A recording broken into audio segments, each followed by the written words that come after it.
Understand, it's not their job to see you and avoid you. It's your job to see them and avoid them.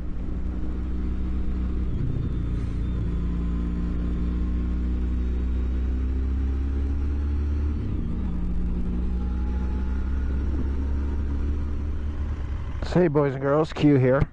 Today I thought I'd do something a little bit different. Instead of talking about my windshields or my motorcycles, I thought I'd talk about how to ride a motorcycle and how to ride it safely without getting into trouble. It's funny because if I come out here and crash today, then all of this will have been for naught, right? But I can tell you honestly, I just don't get into accidents anymore on the road. And one of the reasons is because I really do try to ride very, very smartly. And that means giving enough space between me and these cars, always assuming that I cannot be seen. I see video after video after video of guys getting furious at cars who pull in front of them or cut them off. And all I can say is, dude, they can't see you. They don't see you. Don't get mad about that. Expect it. Expect it. Just deal with it. Just go around it. Just slow down. Okay? So that's really the third part is let these cars go. Expect them to be idiots. They will not disappoint. They don't see you. They cannot judge. For example, they can't judge your speed. They're used to the speed that a car would accelerate towards them. And so, you know, when your motorcycle just takes off and zooms towards them and they're changing lanes, and all of a sudden the motorcycle's there, and the motorcyclist is furious because they're cutting them off. Dude, there's no way in hell that they expect you to go from 0 to 60 in 3 seconds. Their cars take 15 seconds to do 0 to 60. So all of these things, just slow down. Give yourself a cushion. Anticipate the idiocy. Anticipate you can't be seen. And give these cars a break, man. Give them a break. Understand, it's not their job to see you and avoid you. It's your job to see them and avoid them. One topic is speed, right? How fast should you be going? Now, here in America, I don't know if you're watching this in America, but in the United States, you can, whatever the posted speed limit is, if it's 40, it means that you can go 50. If it's 35, it means you can go 45. If it's 65, it means you can go 75 without the police pulling you over. It's generally accepted that you get a 10-mile-an-hour cushion over the posted speed limit. And actually, that's the speed that people expect you to go. If you go the speed limit, you will annoy the crap out of everyone. You can do it, but just, you know, get to the right, or what you, I guess, would call the left, but get to the slow lane and let people go. So that's one thing. It's just speed. How fast do you go? And that's one of the reasons why I have this motorcycle. This is not a particularly fast motorcycle. It's got plenty of grunt. It's got good torque. It's much faster than cars from a stoplight. And it'll go as fast as I want to go. But it doesn't. It's not unhappy going less than 120 miles an hour.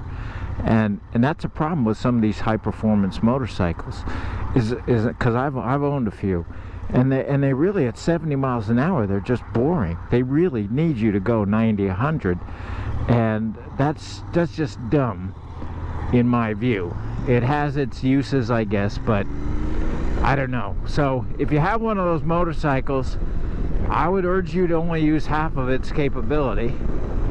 And if you get something like this, you won't have that problem, because 70 miles an hour on this is about as fast as I want to go on a standard motorcycle, and it's you know, it's fine on the highway. The other thing is acceleration, like I was talking about before. These cars, cannot compute how fast you can accelerate. And so again, you have to make these allowances. So I like to keep it to 10 miles an hour over the speed limit or less, and that's plenty exciting. You know, I have plenty of enjoyment on this bike. On a 55-mile-an-hour road going 65, that's plenty of excitement for me. Now with speed also, we have, you know, distance. You need time to react. You need a lot of cushion. I see motorcyclists tailgating these cars. You know, they're like right behind the car. Well, the car has 4 huge contact patches. These modern cars have very good brakes. You've got 2 tiny little contact patches, and really just one. Really just your front wheel is the only thing that's going to do any stopping for you. So I think I'm right in saying that while you can go a lot faster than the cars can go, it's certainly in terms of acceleration, they can stop a lot quicker than you can stop. So be aware of that. There's also positioning. Like here I am in the right lane of 3 lanes, the slowest lane. This is where cars are coming in and out. So I really don't like to drive in that lane. I'd rather be in the middle lane or the fast lane. Also important.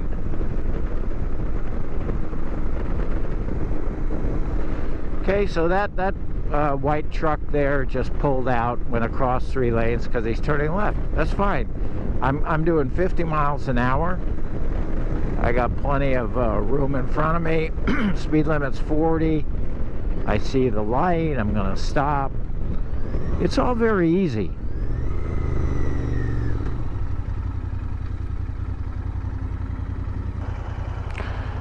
Sign says Possum Trot Road. You know you're in the South, man, when you see Possum Trot Road. So here I am. I got cars left and right. Oh, and I stalled the bike because I'm talking to you. So I made a total mess of that, but I'm still gonna just blast through these guys. I never stall a bike like that either. It's your fault. So get right back up to 50. Blowing through the cars, no problem. Here's another idea too. You know, sometimes you do that, then somebody wants to race. I'm not out here to race you. I might do a little drag race with you off of the line from a stoplight when it turns green. But once I get to 10 miles an hour over the speed limit, it's all you, buddy. Go for it. I'm not speeding. I'm not getting a ticket. Ironically, where I will speed a little bit is in the back roads where nobody is, or a dirt road where nobody cares.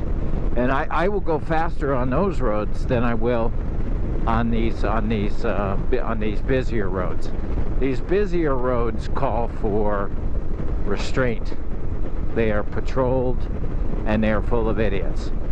All the cars. I came out here to find traffic and I can't find any traffic. How funny is that? I'll come out. I'm going to do a couple of these driving in traffic and coming up with different situations and showing you what I will and won't do. Oh, here's one too. If you watch YouTube videos of crashes, first of all, how many of them are at roundabouts? We don't have a lot of roundabouts in the United States, so that's. I like roundabouts. I think they're efficient, but boy, oh boy, do they cause accidents. And then the other thing is where people get in huge amount of trouble, and so many of these motorcycle accidents is passing cars on the right, and they don't expect you to be there, and they turn right into you. So it's something I will do, but boy, I need clear line of sight. Now see all this? You got to be aware of all this. We got people slowing down. We got people changing lanes. We got slow minivan in the middle lane, so I'm going to come over to the fast lane. I'm still going to maintain my distance. There's this guy who could turn left in front of me. I see the brake lights ahead of me, so I'm going to back off. There's no law of the universe that says I have to maintain my 10 miles an hour over the speed limit. I can slow down when the situation warrants. We don't have lane splitting in South Carolina. I think only California, maybe one other state has it. So most of you do not have it. Every moto journalist in the world seems to live in California where they do have it, but we don't. So again, it's fine. If I gotta slow down, I gotta slow down. Gotta keep my distance, keep my options, keep my visibility, keep my concentration. Okay, yellow light. Now I could squirt into that middle lane, but there's somebody a little too close behind me in my mirror to my right. And again, I don't own the frickin' road. It's not all about me going the fastest thing out here. So if I had room, time to get into that lane and be first off the line, sure, I'd do it. But I don't have to. I'm perfectly fine right here. You see, I was just adjusting my gear because I'm a little uncomfortable. I didn't put my earplugs in. Isn't that interesting? Comfortable gear, also very important. If you got something that's bugging you, your ears are hurting, your neck, you're cold, you got a cold spot, or you're too hot, or whatever it is, I will stop frequently and adjust my gear because I don't want the distraction. I don't want to be thinking about my crushed ear or my freezing neck. I need to be comfortable so I can focus on what I'm doing. So here we go. I'm doing maybe a little more than 50. Now here's a situation that happens all the time. I'm in this guy's blind spot, and I see YouTube guys saying, the car will yell at them, oh, well, you were in my blind spot. And the motorcyclist will yell at them, well, it's your job to check your blind spot. No, it isn't. It isn't the car's job to look for you. I'm sorry. It's your job to not ride like a dumb motherfucker. Like a dumb asshole. Don't ride in somebody's blind spot. You can speed up. You can slow down. Get out of their blind spot. And so here's another thing coming up. We've got the road splitting. It's gonna bear off to the right to get on a fairly large highway, and then there's a road to the left. So anticipate people are gonna make last minute dumb decisions, particularly if they're not from here. Ooh, nice Corvette. And or they're following their GPS, or they suddenly realize, oh, that's my turn. They're gonna do crazy stuff. Don't get mad, expect it. Leave room for it to happen. If it doesn't happen, fine. If it does happen, you left the room, and no harm, no foul.